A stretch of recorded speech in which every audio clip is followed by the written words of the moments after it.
د ژوندون واړه شیبو کې ستا رضا واړه مرار به د جنت په نعمتو کې د ژوند لار ستا لقا واړه مرار به وړاندې کوونکی مولوي محمد یاسین فهیم.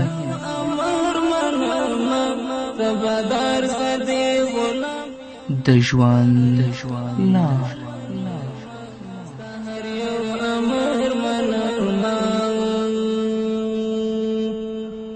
په منلو د حکمو کې د رضا واړه مرار به د جنت په نعمتو کې ستا لقا واړه مرار به ستا لقا واړه مرار به.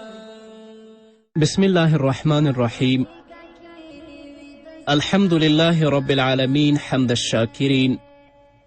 الصلاة والسلام على سيد الأنبياء والمرسلين سيدنا ونبينا وشفيعنا ومولانا محمد وعلى آله وأصحابه الطيبين الطاهرين. قدرمنو اوریدونکو د ژوند د لارې د خپرونې مینوالو، السلام علیکم ورحمة الله وبرکاته. ستاسو روغتیا او خوشحالي د پاک رب نه غواړم، په دې هیله چې د صحت او عافیت جامې په تن ولرئ او خوشحالي مو په برخه وي.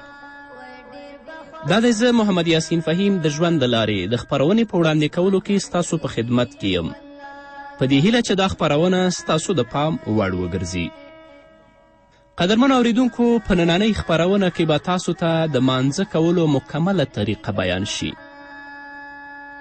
چې مونځ باید په کومه طریقه بیان شي. د دین وروسته بیا د مانځه واجبات، همدارنګه فرائض، ارکان، شرائط، مفسدات، مکروهات، مستحبات، سنن، انشاءالله په دې باندې به تفصیلي بله خپرونه انشاءالله زموږ په مخه کې وي.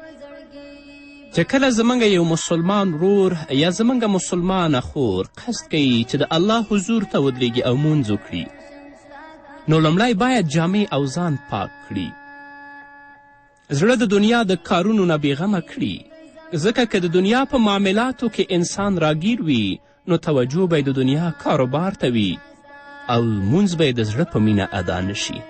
او ته چې مونځ کوې د خپل رب ته درېږې، باید چې مونځ د زړه په مینه وکړې او خپل راز او نیاز الله سره شریک کړې.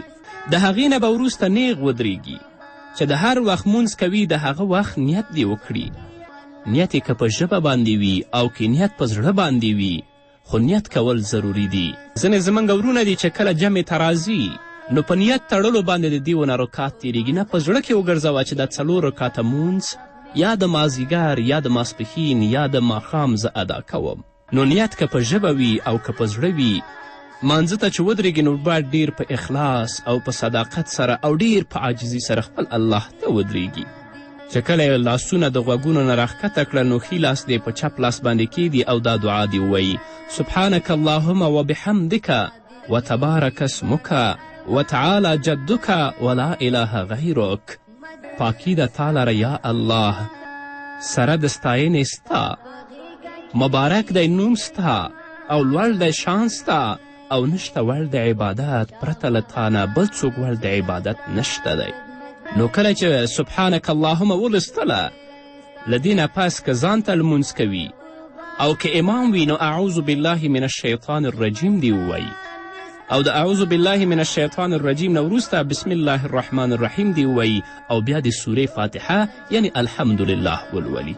خو زموږ هغه ورونه چې امام پسې اقتدا کړې وي، مقتدي وي، نو دوی باندې بیا د اعوذ بالله من الشیطان الرجیم او د بسم الله الرحمن الرحیم لوستل نشته دی. صرف سبحانک اللهم دی هغوی ولولي او په دې د اکتفا وکړي. که امام وي او که ځان ته لمونځ کوونکي نو هغوی د اعوذ بالله من الشیطان الرجیم او بسم الله الرحمن الرحیم ضرور ووایي. نو چې کله بسم الله الرحمن الرحیم ولسته، د هغه نه د وروسته سورې فاتحه ولولي. سورې فاتحه دا ده: الحمد لله رب العالمین الرحمن الرحیم مالک یوم الدین ایاک نعبد و ایاک نستعین اهدنا الصراط المستقیم صراط الذین انعمت علیهم غیر المغضوب علیهم ولا الضالین. ټول ستاینې یوازې الله لره دي چې هغه زمونږ پروردګار او زمونږ پالونکی دی او همدارنګه د ټولو عالمیانو پالونکی دی. زیات مهربان او رحم والا دی او هغه الله چې هغه سختن او مالک د قیامت د ورځې دی. یوازې تا لره عبادت کوو او یوازې له تا څخه مدد غواړو. موږ ته سمه لاره وښایه، لاره د هغه کسانو چې تا پر هغوی احسان کړی دی، نه لار د هغو کسانو چې تا په هغوی قهر کړی دی، او نه لار د هغه کسانو چې هغوی لار ورکې دي او لاره یې ورکه کړې ده. نو چې کله سورې فاتحه ولوستله، د سورې فاتحې د ختمېدو په وخت کې باید آمین ویل شي. آمین دی وی. د دې نه وروسته د قرآن کریم څه برخه چې د 3 لنډو آیتونو یا یو اوږد آیت په اندازه وي هغه دې ولولي. له هغې وروسته د الله اکبر ووایي او رکوع ته دې ښکته شي. چې کله صورت یا 3 آیتونه همدارنګه یو اوږد آیت ولسته، نو الله اکبر دې ووایي، رکوع ته دې راښکته شي او په رکوع کې دې 3 ځلې سبحان ربی العظیم ووایي. په رکوع کې باید 3 ځلې سبحان ربی العظیم ووایي، خو په رکوع او سجده کې د 3 ځلو نه زیات سبحان ربی الاعلی او سبحان ربی العظیم ویل جایز دي، مګر باید هغه طاق ولولي. یا به 3 ځلې وایي، یا به 5 ځلې وایي، او یا 7 ځلې، یا 9 یا 11 ځلې.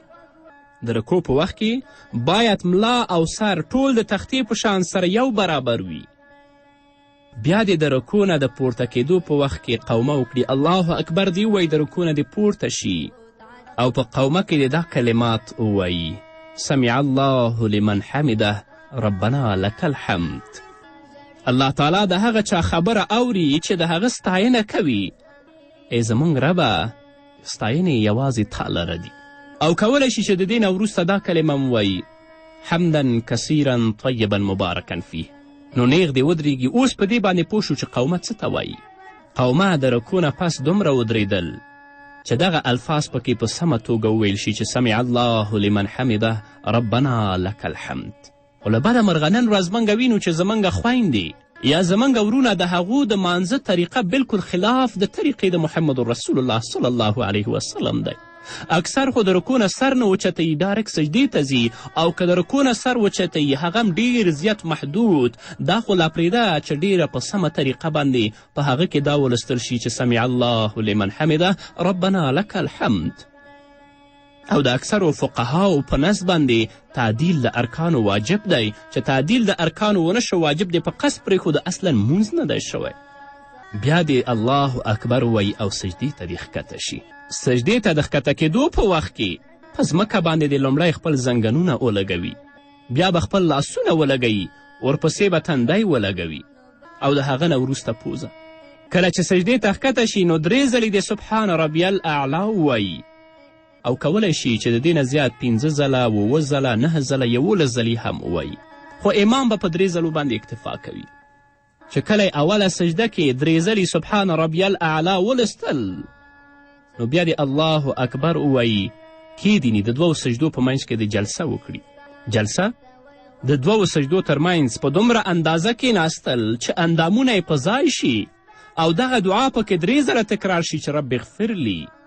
چې کله اوله سجده وکړي الله اکبر دې ووایي، په دومره اندازه دې کینی چې ټول اعضا د هغه او ټول اندامونه یې په ځای شي او دومره ځای چې پکې رب اغفر لی 3 وارې ولوستل شي. موږ نن د سجدې نه صرف دومره سر د ځمکې نه راپورته کړو او بیرته دویمې سجدې ته ورځو. دا مونځ اصلا نه کیږي. اکثرې زموږ خویندې او همدارنګه زموږ ورونه په دې مرض باندې مبتلا دي. الله دې پرې رحم وکړي. د سجدې نه سر راپورته کړي، غیر د دې چې هغه په ځمکه باندې صحیح کینی او 3 ځلې رب اغفر لی ووایي، صرف سر راپورته کړي او بیرته سجدې ته لاړ شي. ټول فقها په دې باندې متفق دي که هغه بیرته سر ځمکې ته نږدې و نو د دې سجده نه ده شوې، اصلا د دې مونځ نه دی شوی. نو چې جلسه یې وکړه بیا به 2مې سجدې ته ښکته شي. په 2مه سجده کې بیا 3 ځلې سبحان ربی الاعلی وایي او بیا دې الله اکبر وایي او بل رکات ته به راپورته شي. نو یو رکات ختم شو. د 2م رکات په شروع کې به اول بسم الله الرحمن الرحیم ووایي. چې بسم الله الرحمن الرحیم یې ولسته، د دې نه به وروسته بیا سورې فاتحه الحمدلله ولولي. د سورې فاتحې له لوستلو وروسته به یو سورت یا د قرآن کریم څه برخه ولولي، بیا د الله اکبر وایي او رکوع ته دې ښکته شي. په رکوع کې به بیا 3 ځلې سبحان ربی العظیم ووایي او بیا به پورته شي قومه دې وکړي. امام به سمع الله لمن حمده او مقتدي به ربنا لک الحمد وایي. هغه څوک چې امام دی هغه به صرف سمع الله لمن حمده وایي، او څوک چې مقتدي دی هغه به سمع الله لمن حمده نه وایي، بلکې امام چې کله سمع الله لمن حمده ویلي دا به ربنا لک الحمد وایي. او که ځان ته یې مونځ کوو نو هغه به دواړه لولي، هم به سمع الله لمن حمده وایي او هم به ربنا لک الحمد حمدا کثیرا طیبا مبارکا فیه دا به هم لولي. چې کله په 2م رکعت کې د رکوع نه پورته شه قومه یې وکړه بیا به الله اکبر وایي او سجدې ته به ښکته شي. لومړی به یوه سجده وکړي او په اوله سجده کې به کم نه کم 3 ځلې سبحان ربی الاعلی ووایي، بیا به الله اکبر ووایي او 2یمې سجدې نه به مخکې کینی، یعنی جلسه به وکړي، 3 ځلې به دا دعا ولولي چې رب اغفر لی، بیا به الله اکبر ووایي 2یمې سجدې ته دې لاړ شي. د 2یمې سجدې نه به وروسته قاعده شروع کړي چې هغه اوله قاعده ده که دا مونځ د دې 4 رکاتي وي او آخره قاعده ده که دا مونځ د دې 2 رکاتي وي.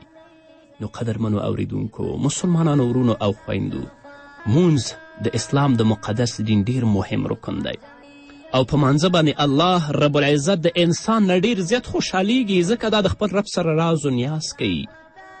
نو چې مونځ کوئ ډیر په تضرع سره، ډیر په عاجزي سره خپل پروردګار ته ودرېږئ. اول مونځ یاد کړئ چې مونځ باید څنګه وشي. دا کومه طریقه چې ما تاسو ته بیان کړه انشاءالله په دې باندې به ډیر زیات زه وغږېږم. خدای مختصره طریقه ده، الله ته ودرېږئ او د خپل راز و نیاز الله سره شریک کړئ، ډیر په عاجزي سره پروردګار ته ودرېږئ. د خپل رکوع سمه وکړئ، د خپل قومه سمه وکړئ، همدارنګه سجده سمه وکړئ، جلسه سمه وکړئ، تر څو چې دا ستاسو مونځ د الله رب العزت په دربار کې قبول شي. داسې نه خدای مکړه چې موږ تاسو په دنیا کې مونځ کوو، زحمت وباسو او داسې وکړو، راشو مانځه ته ودرېږو او هغه مونځ په موږ او تاسو باندې لعنت ووایي. داسې نه، بلکې داسې مونځ چې په هغه مونځ باندې خپل پروردګار د خپل ځان نه راضي کړئ. په دین کې شرم نشته، بلکې شرم په دې کې ده چې ته ناپوهه او د چا نه پوښتنه نه کوې، چې نه پوهېږې لاړ شې او چاته کښېنه مونځ د هغه نه په سمه طریقه باندې یاد کړه، تر څو د آخرت په ورځ د الله رب العزت په دربار کې روسیه او شرمنده نه وي. نو قدرمن اوریدونکو را به شو دمې ته، دمې نه وروسته بیا هم زموږ خپرونه دوام لري.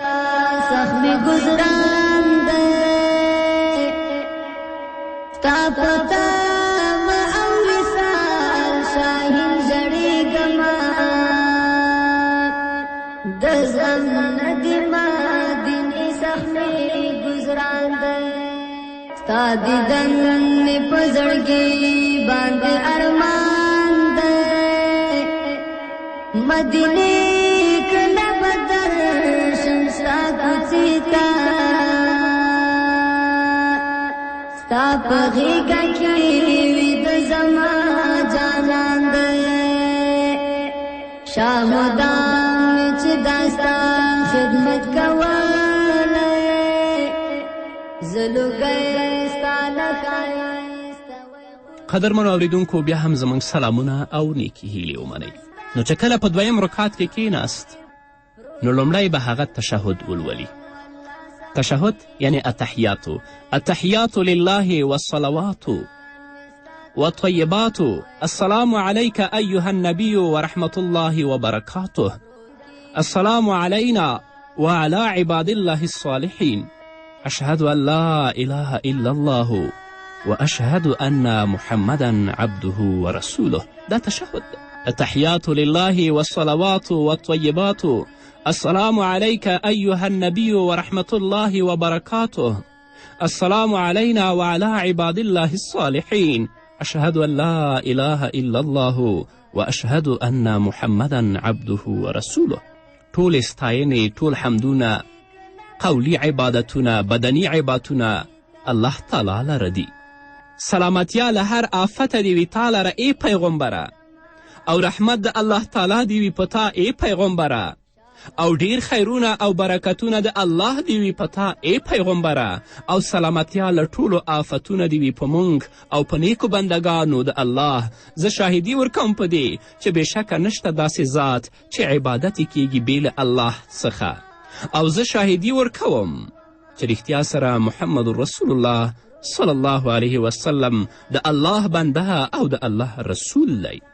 نو که مونځ 4 رکاتي وي لکه د ماسپښین، د مازیګر، د ماسخوتن مونځ، یا 3 رکاتي وي لکه د ماښام مونځ، نو په همدې باندې د اکتفا او بسوالی وکړي. یعنی په اوله قاعده کې د صرف تشهد ووایي او په آخره قاعده کې به درود او دعا دواړه ووایي.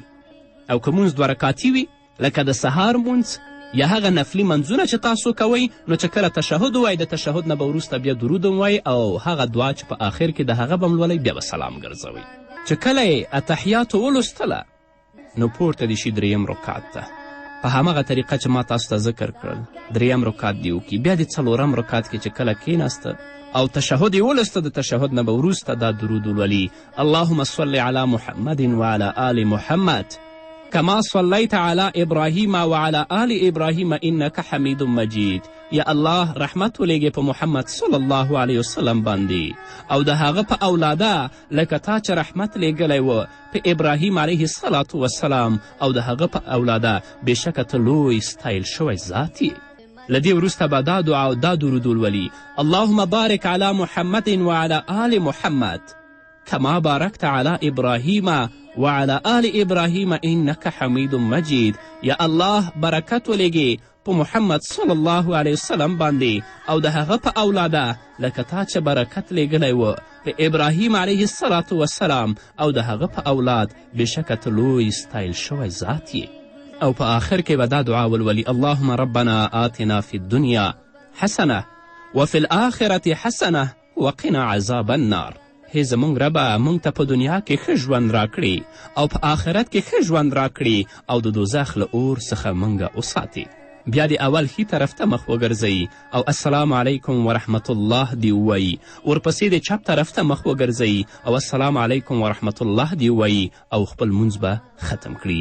او د مانځه د ادا کولو نه به وروسته دا دعا ولولي: اللهم انت السلام ومنک السلام تبارکت یا ذا الجلال والاکرام. ای الله ته دې زمانې له هر قسم عیبونو، آفتونو او بحرانونو او حادثو نه په امن یې او د ټول جهان امن او ساتنه له حادثو او زمانې د آفتونو او بحرانونو نه له تا څخه ده، یعنی ته نجات ورکوي. ستا شان تر هغه ډیر لوړ او لوی دی کوم چې ظالمان او کافران فکر کوي. ای د لوی احسان خاونده. نورې دعاګانې هم د محمد رسول الله صلی الله علیه وسلم څخه نقل شوي دي. یو څو یادونو ته قدرمنو اوریدونکو متوجه اوسئ. څو ټکو ته سجدې نه د پورته کېدو په وخت کې به اول لاس بیا سر بیا ورپسې زنګنونه پورته کړئ. د 2م رکعت د شروع کېدو نه مخکې که امام وي او که یوازې لمونځ کوونکی باید بسم الله الرحمن الرحیم ووایي، یعنې د سورې فاتحې نه به مخکې بسم الله الرحمن الرحیم وایي. که چیرې لمونځ 4 رکاتي وي نو د لومړي 2 رکاتونو وروسته دې یوازې اتحیاتو ووایي، یعنې په اوله قاعده کې د یوازې اتحیاتو وایي. او که مونځ 2 رکاتي وي نو په آخرۍ قاعده کې اتحیاتو، درود شریف او دعا ویل سنت دي. همدا قسم به ټول مونځ ادا کړي. او که چیرې مونځ وتر مونځ وي لکه په ماسخوتن کې چې کوو نو د آخري رکعت د ختمېدو نه وروسته او د رکو د ادا کولو نه مخکې چې کله سورې فاتحه ولولي، د سورې فاتحې نه وروسته یو سورت ولولي، بیا به لاسونه غوږو ته پورته کړي او دعای قنوت به ولولي. دعای قنوت دا ده: اللهم انا نستعینک ونستغفرك ونؤمن بك ونتوکل علیک ونثني عليك الخير نشكرك ولا نكفرك ونخلع ونترك من يفجرك. اللهم إياك نعبد ولك نصلي ونسجد وإليك نسعى ونحفظ ونرجو رحمتك ونخشى عذابك إن عذابك بالكفار ملحق. یا الله موږ له تا نه د مرستې غوښتونکي یو، له تا څخه هدایت غواړو او لارښوونه غواړو، له تا څخه د بښنې غوښتونکي یو، پر تا ایمان لرو، پر تا توکل کوو، ستا ښه ستاینه کوو، ستا شکر ادا کوو، ستا ناشکري نه کوو. څوک چې ستا ناشکري او نافرمانی وکړي هغه موږ پرېږدو، هغو سره هیڅ اړیکې نه ساتو. یا الله موږ ستا عبادت کوو او تا ته لمونځ کوو، تا ته سجده کوو، ستا په لور زغلو، ستا د حکم په ځای کولو لپاره تیار یو، ستا د رحمت لیوال یو او ستا له عذاب څخه په ویره کې یو. بېشکه ستا عذاب کافرانو ته ورسېدونکی دی، خامخا به هغوی ته رسیږي. دا ټولې وعدې چې کله وتر وکړو الله سره وکړو، خو چې کله ورځ شي بیا ټول د الله رب العزت د اوامرو نه په سرغړونه کې ګرفتار یو. دا ټوله وعده ده: اللهم انا نستعینک ونستغفرک ونؤمنو بک ونتوکل علیک ټول وعده د الله سره. خو د ورځني په ژوند کې ټول بیا د رب العزت د اوامرو نه سرکشي کوو او خپل وعده کې الله سره خلاف کوو. که چیرې څوک په مانځه کې دعای قنوت هیر کړي نو په هغه باندې سجدې سهوه لازمه ده چې په دې باندې به غږیږو انشاءالله. او که چاته دعای قنوت نه وي زده نو هغه د اللهم ربنا آتنا فی الدنیا حسنه وفي الآخرة حسنة وقنا عذاب النار دا دعا دی ولولي. او یا دا دعا وی اللهم اهدني فيمن هديت وعافني فيمن عافيت وتولني فيمن توليت وبارك لي فيما أعطيت وقني شر ما قضيت فإنك تقضي ولا يقضى عليك وإنه لا يذل من واليت ولا يعز من عاديت تباركت ربنا وتعاليت. او د سړي او د ښځې په مانځه کې تقریبا 10 فرقونه دي چې انشاءالله په نورو خپرونو کې به هغه تاسو ته تفصیلي بیان شي. نو په دې هیله چې په ډیر غور سره دا خپرونه اوریدلي او مونځ هم په صحیح توګه ادا شي او یاد یې کړئ. نو دا وه زموږ نننۍ خپرونه چې ستاسو درانه حضور ته وړاندې کړه. تر بلې خپرونې پورې تاسو ټول په پاک رب سپارم. پاتې ژوند او پاتې ورځ م نیکمرغه. الله مو مل شه.